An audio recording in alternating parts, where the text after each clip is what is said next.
out this summer. Okay, a not-so-new media moneymaker, podcasts. The industry projected to bring in more than $220 million in advertisements this year, and about 98 million U.S. adults now listen to podcasts. So what's driving the renaissance? Joining us right now to talk about Alex Blumberg. He's the co-founder and CEO of Gimlet Media. Alex is an award-winning radio journalist, also the co-founder of the popular podcast Planet Money, and it's great to see you. Great to see you. Okay, so it's growing like a weed. Yes. Your business is growing like a weed. It is. The podcast business.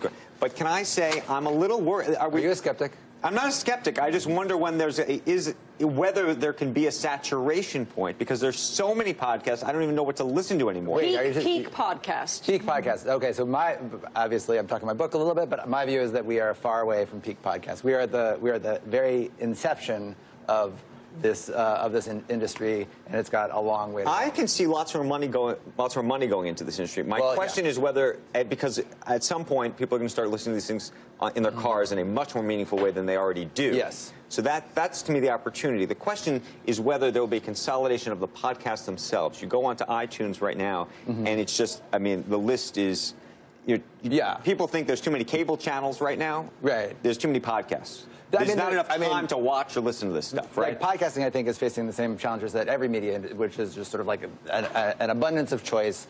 You differentiate yourself within that choice, but I don't see that. I don't see that challenge as any different than cable. But what's the issue? The cost is just so low to create a new podcast. The barrier to entry. Yeah, and I think right now I think the industry is in its infancy so much that so when you watch.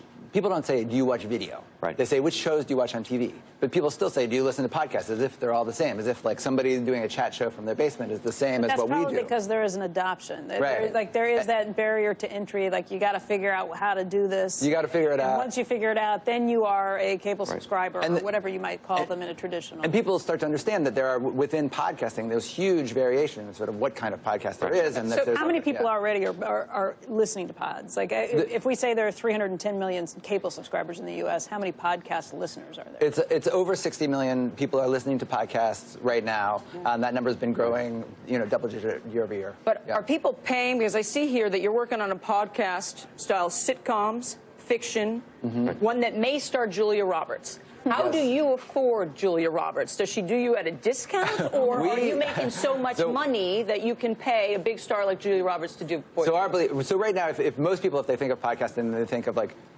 two dudes in a room talking about tech or something like that. Wayne's World. And so what we're doing is a completely different thing. We're doing sort of we're doing the Game of Thrones. You're doing high production. And so and one of the things that we're doing is fiction. Fiction is a huge opportunity for us. We launched a fiction show called Homecoming.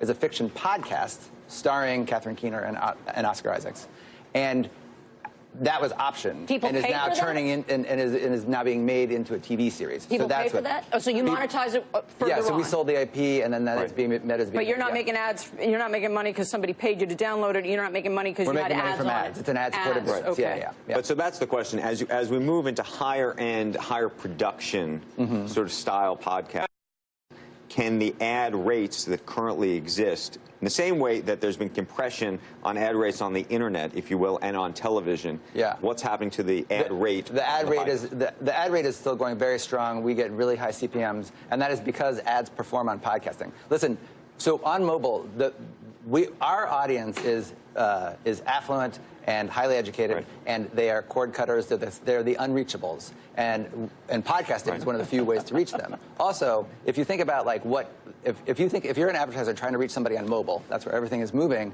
There's not that many options. But when you're listening to a podcast, it's in the middle of the thing, it's embedded, and so they perform. We often talk about the success of Amazon in so many different industries. They own Audible, which has been very successful, turning books into tape and that, but they've been trying to do podcasts, and I don't think they've had the same success. Do you know why? I don't want to. I love Dan Katz, who runs Audible. A wonderful guy, author, genius. Audible's got an amazing business, and they do a great job. I think they're discovering. I mean, the hard part is it's hard to make successful media. So and it takes development, and so that's what they're. And the last question is, Is Apple your friend or your enemy or your frenemy in terms of how all these things get promoted? Because that's the whole ball game here in terms of getting the subscription. Apple right now is the gatekeeper. Yes, and Apple is absolutely, so they have created the entire industry. It wouldn't exist without Apple. They put the app on the phone. That led to huge adoption. And now they just opened up analytics. So we were sort of in the dark compared to other media industries, and now we are able to say, like, are people actually listening to the ad? We will now be able to say that coming later this year. So I would say, yeah, friend. And when and if do you think it becomes a subscription-based business? We're looking in that. There are people who are doing that. I think there is absolutely room for sort of a premium subscription